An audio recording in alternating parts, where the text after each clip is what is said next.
Ay, si speaker naman po, yung sabi niyo, may sinabi rin sa inyo eh. Nakita mo naman yan. Oo. Siyempre, magkakilala naman kami ni speaker, di ba? Oo naman. Diba tinanong kung paano ka ba nanalo? Hindi ko alam kung bakit nila sinasabing Duterte Black ako. Opo. Napagkakamalang kasi tayo na Duterte Black.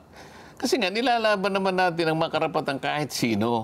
Yun ho. Nagkataon lang na ang karapatan naman ng mga Duterte, kailangan din nating ibigay yung due process para sa kanila. Napagkakamalan tayo na meron tayong kinikilingan. Hindi. Mapapansin mo sa lahat ng galaw natin, sa lahat ng action natin, palaging yung batas ang gusto nating ipairal. Kung ano yung due process of law. Palaging gano'n eh. Siguro dahil sa pagiging abogado ko, yung nakikita ko, yung kahit sino. Opo. Sa umpisa pa lang, hindi mo na napakita na ikaw ay may kakayahang maging objective. Yung walang personalan, doon kakikilalanin ng tao eh. Opo. Doon nila makikita na meron silang pakikinabangan.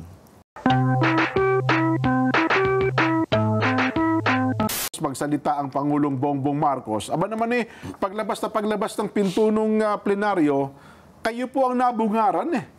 Ang sabi pa naman doon sa mga balita at yung kasama niyo po sa senador, yun daw pong Duterte Black, kasama daw po kayo doon, ay hindi pupunta doon sa sona ng Pangulo.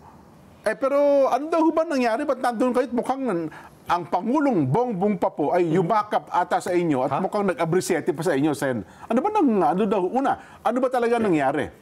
Sino ba yung nagsabi na ang Duterte Black ay hindi pupunta? Wala akong alam doon. Ang sabi ho ni Senadora Amy, nagsalita ata, iba pang mga miyembro po ng Duterte Black. Una, Sen, kayo ba kinukonsidera nyo yung sarili na miyembro kayo ng Duterte Black? Hindi ako PDP laban eh. Ayun, alam nyo naman na nung nangampanya ako, maski na nung 2022, adopted lang ako. Yun, opo. Kaya hindi ko alam kung bakit nila sinasabing Duterte Black ako. Opo. Napagkakamalang kasi tayo na Duterte Black. Kasi nga, nilalaban naman natin ang mga karapatan kahit sino. Yun Nagkataon lang na ang karapatan naman ng mga Duterte, kailangan din nating ibigay yung due process para sa kanila. Napagkakamalan tayo na meron tayong kinikilingan. Hindi. Mapapansin mo sa lahat ng galaw natin, sa lahat ng action natin, palaging yung batas ang gusto nating ipairal. Kung ano yung due process of law. Palaging gano'n eh. Siguro dahil sa pagiging abogado ko, yung nakikita ko, yung kahit sino. Opo. Kalaban mo siya o hindi, ibigay mo yung para sa kanya na nakatalagang karapatan sa ilalim ng mga batas natin. Ngayon, wala namang usapan na huwag tayong pupunta. Bakit naman hindi tayo pupunta? Katungkulan namin yon. Ang totoo niyan, bago kami ma-organize, nakapagboto na kami ng umaga, bago kami naghiwa-hiwalay, o itutuloy natin ang ating alas 4, pero doon na tayo pumunta sa Batasan Complex. Sapagkat para ganapin natin ang ating constitutional duty na inihalal na senador ng ating mga mamamayan, pakinggan natin ang ating Pangulo. Katungkulan namin, constitutional yun eh. Opo. Yun ang dapat na maintindihan ng ating mga kababayan. Hindi, wag po kayo makikinig kung kani-kanino na gumagawa po ng usap-usap, kaya lalo pong namamali yung iba. So tama pala yung paliwanag natin noong isang araw, Nelson, na kasi sabi nga, Duterte Black. Sabi ko, hanggang ngayon po, hindi ko naman kinukonsidera kayo bilang Duterte Black, bagamat adapted kayo ng PDP laban. Kahit siguro palagay mong Duterte Black ako, pupunta pa rin ako kasi nagsuspindi lang kami ng aming sesyon eh. Pagkatapos naming bumoto ng speaker, ng presidente ng Senado, ang usapan, magre-resume ang ating session at 4 o'clock this afternoon. But we will converge in Batasang Pambansa in time to hear the message of the President. Kasi nakalagay sa Constitution nun dyan.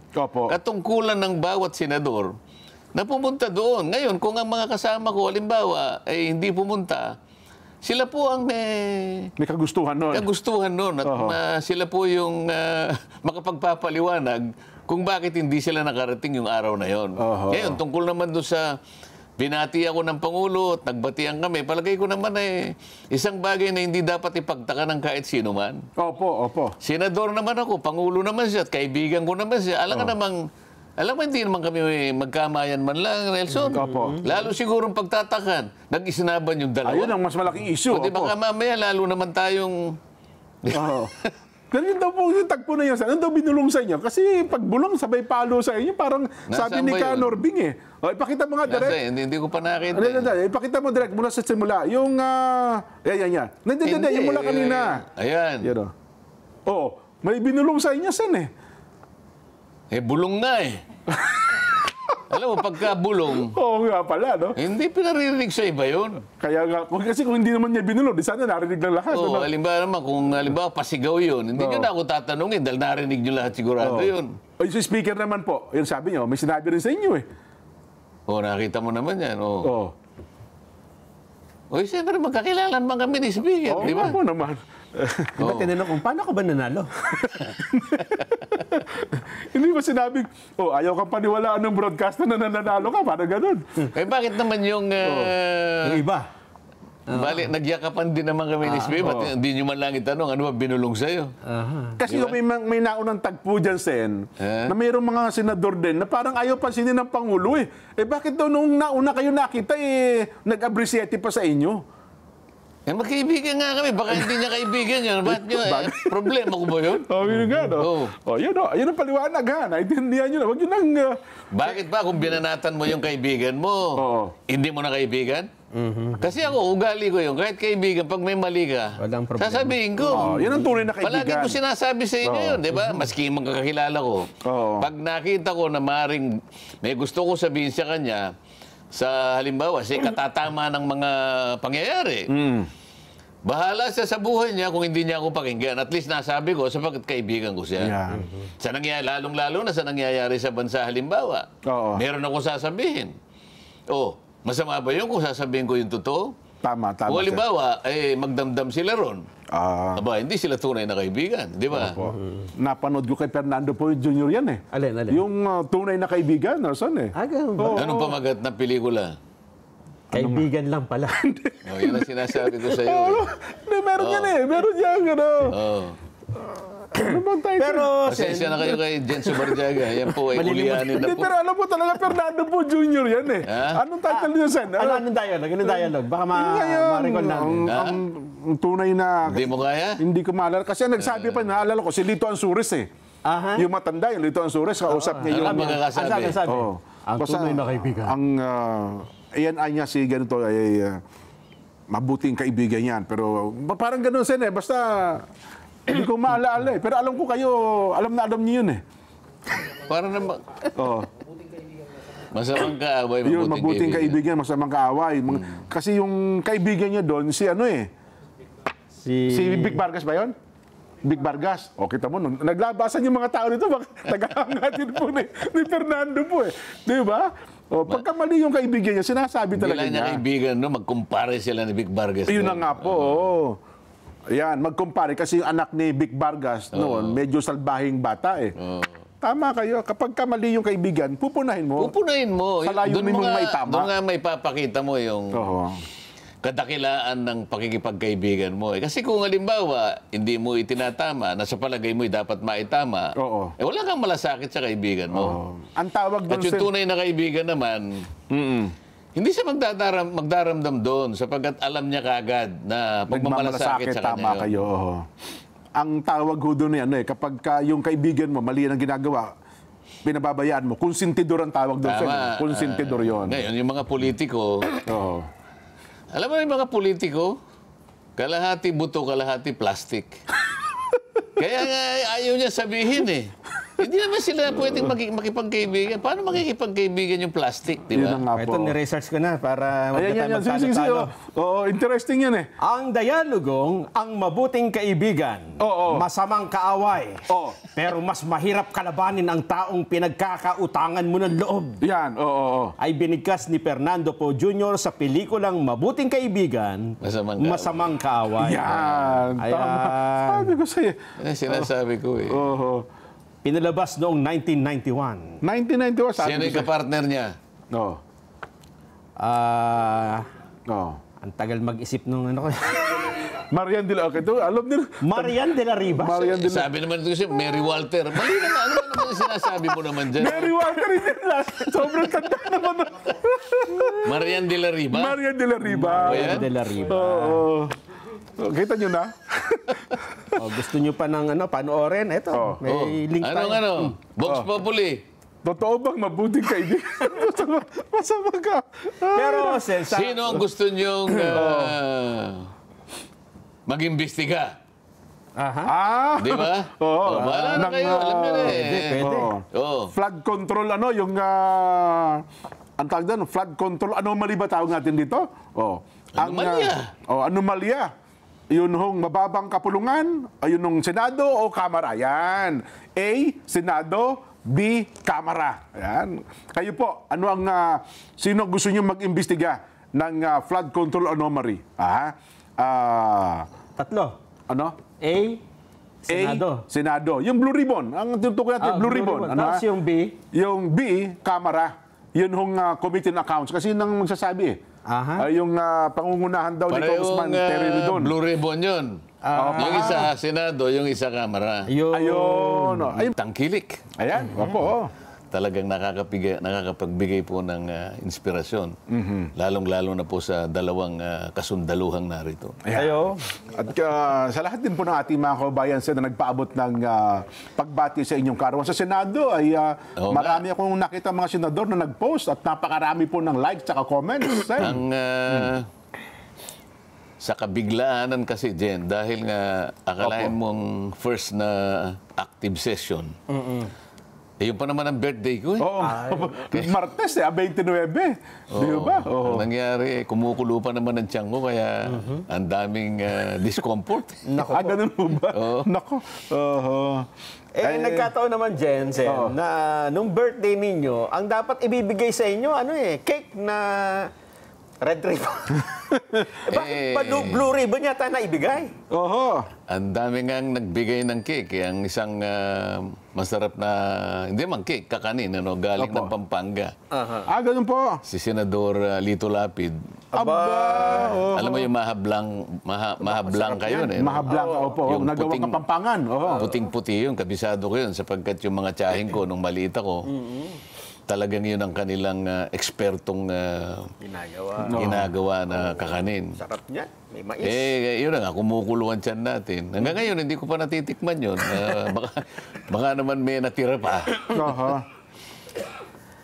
Yun nga po, nung araw na yun, birthday nyo, ay nagtalaga ang Senado ng iba't ibang mga committee chairmanship. Ang napunta sa inyo, sa balitang natanggap namin, ay yung Blue Ribbon, tsaka yung Trade and Commerce, Sen. Baka napagkamalan lang Red Ribbon, dahil birthday ko. Yun nga. Trade and Commerce, tsaka meron pang isa na ibibigay sa atin, hindi lang na i-broadcast pa. Ganun po. Ilan ba lahat ng komite ng Senado, Sen? Kasi 24 lang naman kayo, di ba? Ang alam ko, 41. Kaya mas marami pang committee kaysa sa senador. Oo nga. Kaya pala meron senador sa inyo, 3 ang komite, no? Meron naman 2. Merong 4. Pero yung iba kasi, automatic, gaya ng majority leader, pro tempore, at saka Senate President, di ba? Sila naman kasi wala ng committee yun. Opo, sa lahat sila. Senate President pro tempore ka, o kaya majority leader. Kahit na yung deputy majority leader kasi dinagdagan nila ngayon. Opo. Merong 3 majority, deputy majority leader sa panig ng majority. At saka 2 deputy minority leader. Panig ng minority. Well, pagka minority leader din naman, automatic na lahat ang miyembro ng lahat ng komite, no?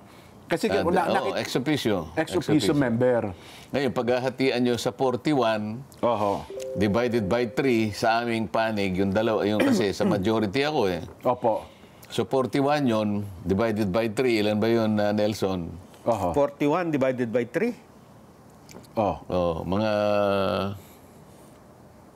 Ilan? Halos. Palagay mo 10. Mga 10. Tama. So, tigsa 10, mamimili kami. 10 sa akin, 10 dun sa isa, 10. Para covered mo lahat. Membro ka. Ganun pala ang ibig sabihin. Doon sa dalawa naman, tig-15 sila dahil hindi lang. Tig-20. Opo. Dahil dalawa lang sila. So yun pa lang, no, sa Senado. Kasi sa Kamara naman, sapagkat 300 plus kayo doon, marami doon ang walang miyembro, walang komite. Ang miyembro na lamang, di ba? Kaya sa dami naman ng committees doon. Kaya na, kung kinakailangan mag-create sila ng subcommittee para lang may maupuan yung iba eh. Isip-isipin meron ka pang subcommittee on West Philippine Sea. Ayun, oo nga po. Meron pang WTO ata ngayon. Yung kauna-unahang naging chairman ng subcommittee ng West Philippine Sea. Opo. Si dating speaker Sunny Belmonte. Sunny Belmonte. Tapos, na magkita kami, sabi niya, Dan, kasama kang membro ko ron, ha? Opo, oo. Saan ka tayo mag-hearing? So, Dito tayo palagi. Oo. Ayaw baka ako sa Scarborough Shoal tayo, speaker. Ikaw naman kanya, malayo yun. Oo. Talaga naman. At saka kahapon, kailan ba yun? Nagtaka si Nelson Sen eh. Bakit daw ba ang nangyari, ang mga deputy speaker nila may higit 20 na? Natatandaan ko kasi dati, 3 lang ang deputy speaker, di ba? For Luzon, for Visayas, at saka for Mindanao. Ngayon, ilan na? Ngayon, 20 mahigit na eh. Bakit ka nagtataka, Nelson? Tayo nung panahon ko, 32 kami. Panahon ni Alan Cayetano. Dami. Ba't ako nagagano? Di ba, originally, parang ilan lang naman ang deputy speaker, di ba? Tsaka isang speaker. Wala tayong magagawa. Yun ang ginawa nila. Kailangan naman questionin mo pa yun. Ganun ba? Parang gusto namin questionin ni Nelson. Pwede ba pa-investigan? Parang 32 kami. sa lahat na nga. Ba't parang dimasing ko na ata deputy speaker ngayon. Kasi may kanya-kanyang cluster eh. Tinatauhan. Halimbawa, doon sa economic. Halimbawa, may social, merong labor. Kasi may cluster yan. So pag ikaw ay dito, halos sa 3 hanggang 4 na committees ang binabantayan mo. Parang ikaw ang hierarchy doon. Ayun, yun ang explanation doon. Kasi naalala sa dami ko, kasi ng may gitna 80 yata yung committees eh. Opo. Hindi, baka higit pa. Mahigit 150 siguro. Ang mga committee ng Kamara. Kasi naalala ko, nung bago-bago ko. Plus subcommittee na yun. Tsaka meron pang special committee. May special committee pa. Nakita mo yung Special Committee on Food Security. Ayun, Nako. Ayan. Nako. Kasi nga, naalala ko lang na, so, nung bago-bago ako reporter, napunta ako sa Kamara. Isang linggo lang naman. 3 lang ang deputy speaker eh. Isang for Visayas, for Luzon, saka for Mindanao. Bukod doon, wala na. Anong 19 yun? Hindi bago. Mga 5 years ago. Hindi ko sabihin, 1962, reporter ka na, Jen. Hindi po. Ang laki pala ng nagot ng edad mo sa akin. Anyway, Nelson, ibang paksa na tayo. Ano bang mga mainit na usapin ngayon? Habang din lamang nasimulan mo na yung Blue Ribbon Committee. Ayan.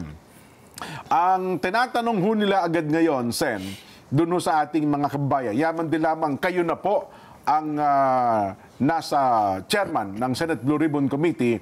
Ano na po ang inaasahan? At mayroon na ba kayo nakatalaga kung sino-sino ang mga miyembro ng Blue Ribbon Committee? Yung Blue Ribbon Committee, Jen, Nelson, ay isang nakapormang committee na yan. May tao na talaga yan. Ang ganun ba? Ang pinaka-head niyan ay tinatawag na Director General. Kapatid ni Congressman Miro Kimbo. Palagay ko kuya niya yun. Naka-wheelchair yun, pero very competent, ha? Okay. Matagal na siya roon at ang pagkakaalam ko, magre-retire siya itong December. So, meron na talagang yun. Meron talagang may tao yun. Opo. May tao yun. At sa aking palagay, sa tagal ng pagkakatatag ng Blue Ribbon Committee, ay talagang may kasanayan na. Yung competence nila, kung ang pag-uusapan ay pag-build up ng kaso. Yung mga tinatawag na stop work. Para sa ganun, ay hindi ka lang basta-basta nagtatanong. Pag nagtanong kami, basihan yan. Hindi yung kung ano-ano lang tinatanong. Parang kung sino-sino lang ng mga yung mga, anong tawag din sa mga nasa television na ang tanging gawain lang ay magtatanong ng Wala naman direksyon ng mga tanong, hindi ba? Doon hindi. Ganun pala Kasi yan. ang Blue Ribbon, makikita mo, kinakailangan ma-establish mo yan. Tatlong bagay, may tinatawag na malfeasance, misfeasance, and non-feasance. Yung tatlo na yon. Opo. Kinakailangan, bago ka mag-imbestiga, ma-establish mo na alin man sa tatlong ito ay nandun. Opo. Either malfeasance, misfeasance, non-feasance. Ibig sabihin, puro katiwalian yan eh. Na nagaganap o naganap sa maraming ahensya ng ating pamahalaan. Kaya importanteng komite. At yan lamang ang isang komite na nakita ko sa Senado na meron siyang sariling logo. At saka sariling rules ata yan, Sen, ano? Hindi, lahat naman ng komite meron may kanya-kanyang rules. Pero ito may sariling logo na siya. Opo. Pero siya talagang magtataka ka. Ibig sabihin parang independent siya eh. Kung yun ang tradisyon, igagalang natin ang tradisyon. Opo. Sa tingin ko, ay talagang binigyan siya ng ganung katangian sapagkat ang kanilang gawa hindi kakaiba. Okay. Di ba kakaiba? At doon nga, kahit walang resolution doon eh. I mean, moto proprio pa. Moto proprio. Opo. Pagka naisip ng chairman, sige, simulan ninyong mag-build up ng case dito sapagkat ito ay nabanggit ng Pangulo sa kanyang SONA kamakailan lang. Opo. Alam nga namang hindi tayo maging alerto sa mga bagay-bagay na Pangulo na mismo ang nakapansin. Opo. Napansin din naman ng mga iba. Kaya lang opisyal na binanggit ng Pangulo. Di ba? Tama po. At hindi lang binanggit. Tinakot pa sila, di ba? Yun na nga. Ano sabi? May mga pasaring pa ang Pangulo. Hindi pasaring, diniretso eh. Ano sabi niya, Nelson? Mahiya naman kayo. Mahiya. Sino kinakausap niya, Jen? Yung mga mambabatas po na nasa... Sino yung mambatas? Di ba? Yung mga nasangkot sa... Akala ko yung mga mambabatas. Hindi, kaharap niya, di ba? Opo. Yung audience niya, mga mambabatas. Opo. At saka sinabi niya, kailangan masiyasat yan. Ay bakit nga naman hindi? Isip-isipin mo pagka ikaw ay binaha. Napakaraming mga propriedades mo, mga kasangkapan, lahat. Nawala. Pati trabaho mo, pati mobility mo, lahat. Mag-aalala ka. Pati pagpasok ng mga anak mo kung paano. Bukod pa dun sa talagang malalagay sa bingit ng alanganin o maaring sa disgrasya pa ang buhay ng pamilya mo. Ito sa huli, Sen, 30 mahigit na namatay, Sen. At mahigit, kulang-kulang 10 pang nawawala. Hindi nag-i-improve, kundi lalong lumulubha yung epekto. Palagay ko, yung sinabi niyang mahiya naman kayo, is an understatement. Ibig sabihin, dahil siguro nanggaling lang sa Pangulo, hindi lang siya makapagbigay ng mas matinding salita pa ron eh. Kasi siyempre, baka sabihin ng iba, dapat hindi siya gumamit na gano'n, hindi na presidential yun eh. Ganun ho ba? Diba? Nako, Kasi kung meron pang mas mabigat na salita doon, dapat yung sinabi mo, di ba? Yun na nga. Dapat yung, ang kakapal naman ng mga mukha nyo. Ganun siguro. Mas matindi yun eh. Kaya lang kasi, sinabi niya, may mga, pati kontraktor kanya pati kontratista, pati mga kontratista ay usigin natin. Ilang kaya yung kontratista na nandun sa harap ng kapulungan na yun, Jen? Kasi sa palagay mo lang. Kasi mga ibang kongresista kontratista din eh. Di ba yung investigahan nyo sa pati equipment nakalagay yung pangalan ng congressman? Ay, nagmamaang-maangan pa. Di ba? Isa yun. Di ba, malamang napakarami din mga kontratista pero yun, nandun sa harap kahit na sisiw lang yun eh. Ganun ho ba? Oo, marami. Kaya ngayon, kung talagang yan, ay bibigyan natin ng kaseryosohan na hakbang, ay kinakailangan nating pasimulan siguro sa mga dokumento, Jen. Pero kung ang pag-uusapan sa yung Blue Ribbon lang muna, lahat pa ng 24 kayo, miyembro din ng Blue Ribbon Committee, Sten? Bukod pa doon sa mga sariling staff talaga ng Blue Ribbon? Hindi, tiningnan ko 17 lang ang miyembro. Meron palang hindi miyembro. Ayun. Tapos meron pupunta sa'yo. Sen, pwede bang maging vice chair ako ng ganito, ng committee mo? Opo. Di, siyempre, sasabihin mo, sige, sipin ko. Baka naman gusto mo kung, sipin ko nga, di ba? Ayun. Mabalik tayo doon. Opo. Meron silang kasanayan. Yung May direksyon ang kanilang bawat hakbang at gampanin na gagawin. Hindi kagaya ng mga ibang mga nasa television. Opo. Napakadali kasi ng trabaho nila eh. Ang trabaho lang nila magtanong eh. At saka magparatang. Minsan, Pero kahit kailan, itong mga ito, hindi pa sila nalagay sa kalagayan na sila naman ang tinatanong. Nako. Di ba? Parang nahihinuha ko na Kasi, yan. kasi tinangka ko na ipatawag. Doon sa ABS-CBN hearing nung kaniyang renewal. Opo. Ayaw pumunta.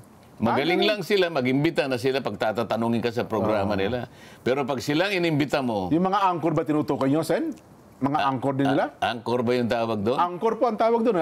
Broadcaster, announcer. Yan, yung mga yan. Oho. Nang kanilang napag-aralan lang at nagkaroon ng kasanayan, ay yung magtatanong ka lang. Pero alam mo, pati pagtatanong alam mong may pagka-personal Kasi kung ikaw anchor ka dyan, kailangan mabigyan natin ng konting emphasis ito. Pag anchor ka at ang tinatalakay mo yung sinasabi nating public affairs, Opo. makikinabang ang tao dito Sapagkat lalong-lalo na kung alam nilang ikaw ay matagal na dyan sa profession na yan. At kilalang-kilala ka Opo naman, oo. Mapagkakamalang ka na napakagaling mo. Depende sa mga taong kinakausap mo, di ba? Opo, Ibig sabihin, naniniwala sila sa iyo. Nagkakaroon sila ng paniniwala na maaaring lahat ng naririnig nila, lalo na sa pagtalakay mo ng mga issues, nakakakuha sila ng mga batayang impormasyon na nakapagbibigay sila ng iba yung kaalaman. Magmumold dyan sa isipan ng tao. Ngayon, pananagutan mo bilang anchor na huwag ka maging bias, Kailangan kailangan objective ka para hindi mo mailigaw ang tao sa paniwala na dahil nga sa pagtatanong mo, akala mo yung taong pinararatangan mo, akala mo'y ganon. Tama. Kapag hindi ka objective, pag hindi ka nasa gitna, hindi ka dapat nandun Sa akin lang. Sa akin lang. Kasi ang responsibilidad mo, napakalaki. Kumbaga, public property ka na Totoo po naniniwala sa'yo, nakikinig sa'yo ang tao. Na yun Tama. Kasi kung sino-sino lang halimbawa, biglang gumawa ng programa si Saito. Di ba? Opo. Palagay ko, hindi naman magagalit sa atin si Saito. Baka walang makinig kay Saito Mga 3 siguro nakikinig. Pero sila, halos pag nakitang ganyan, nakikita mo talagang makakapag-influence. May mga followers po talaga. May followers sila. Kaya kailangan maging objective ka o kaya ipakita mo na pwede kang maging independent-minded. Yun ang tungkulin mo. Sa ganung paraan, ang tao makikinabang. Opo. Pero halimbawa, kunwari si Nelson, congressman. Bakit naman si Nelson nilagay sa sa isang committee sa Committee on Sports? Ano naman alam na? Mga ganon. Bakit mo... May side comment pa. Bakit mo naman miminosin naman ang kakayahan? Ba't kilala mo ba si Nelson, si Congressman Nelson? Hindi mo ang kilala Diba? Kilala niya sa pangalan, pero yung katauhan at kakayahan niya, baka hindi niya alam. Tingnan mo yung balat ni Nelson. Hindi man maputi ka niya. Bakit nilagay mo sa sports? Okay sana, Sen, kung talagang tinitingnan lang yung qualification. Pero kung may mga nauna pang pangyayari, ang tanong ay, paano nanalo yung taong yan? Yun na nga Sa umpisa pa lang, hindi mo na napakita na ikaw ay may kakayahang maging objective. Yung walang personalan, doon kakikilalanin ng tao Opo. Doon nila makikita na meron silang pakikinabangan sa bahagi ng iyong palatuntunan.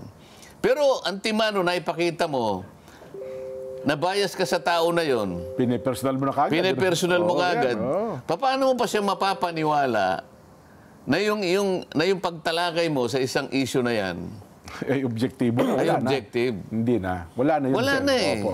Oo. Ang problema ho doon, sir, gumagamit siya ng ibang tao. Baka iniisip niya, magsalita ng hindi maganda, yung ini-interview niya, doon sa mga pinatutungkulan niya, Sen.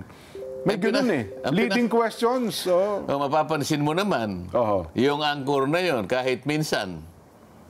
Kahit minsan. Okay, oho. Hindi man lang niya ako tinawag sa programa niya.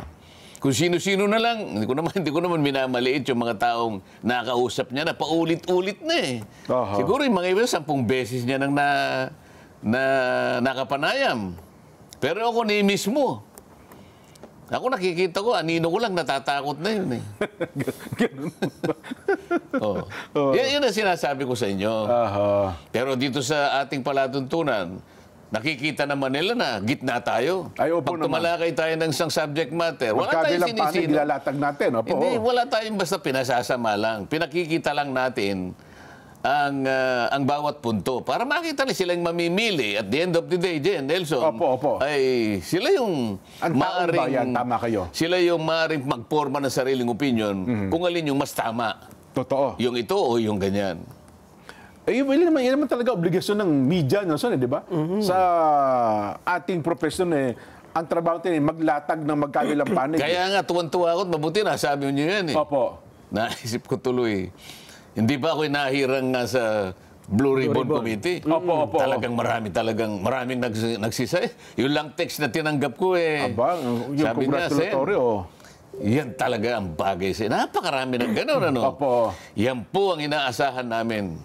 Talagang palagay po namin marami pong talagang maitutuwid Aha. na mga ganapan, lalo na po yung mga katiwalian. Kami po yung masaya. Marami ito, Jen. Totoo po.